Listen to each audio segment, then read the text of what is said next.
Pernah nggak sih kamu beli barang tapi itu cacat, terus kamu tuh ngerasa dirugiin sama sistem layanan yang nggak sesuai sama janjinya? Tenang, kamu nggak sendirian. Ada lembaga yang berdiri khusus buat ngelindungin hak-hak kamu. Sebelum itu, kenalin dulu, aku Wina Atenaswa dengan NIM 230205600062.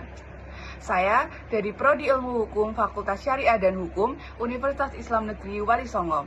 Di sini aku mau membahas tentang apa sih itu YLKI. Jadi, apa aja yang mereka lakuin, mengapa YLKI itu penting buat kita sebagai konsumen di Indonesia.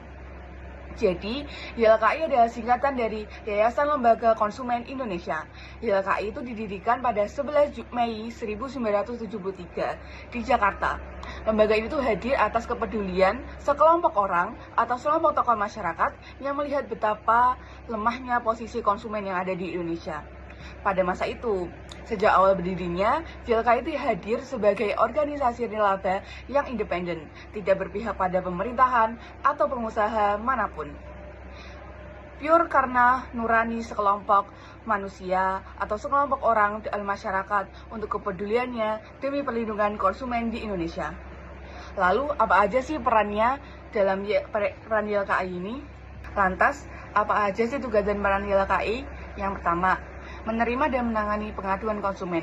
Jadi, jika kamu merasa dirugiin atau kamu merasa ditipu, kamu bisa melapor langsung ke YLKI untuk mendapatkan bantuan dan advokasi.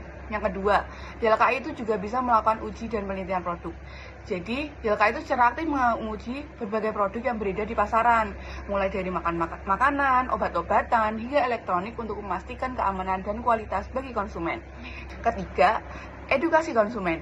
YLKI menyebarkan informasi dan pengetahuan agar masyarakat lebih aware dalam berbelanja produk, serta dalam menggunakan produk.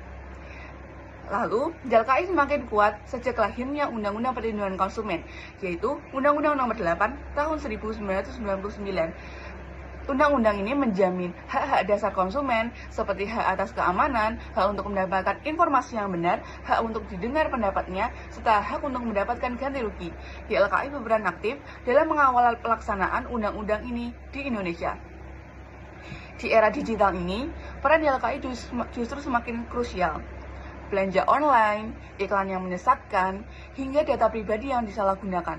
Semua itu ada ancaman baru bagi konsumen modern.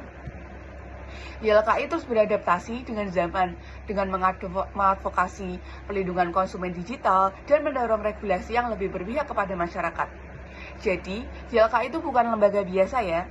Mereka adalah garda terdepan bagi perlindungan konsumen di Indonesia dan memastikan bahwa suara rakyat didengar dan hak kita dilindungi. Sebagai konsumen yang cerdas, kita perlu tahu hak-hak kita. Dan kalau suatu saat kamu merasa dirugikan, ingat, YLKI ada untuk membantu konsumen-konsumen di Indonesia. Nah, itu tadi penjelasan singkat mengenai YLKI. Sekian dari saya, terima kasih sudah menonton.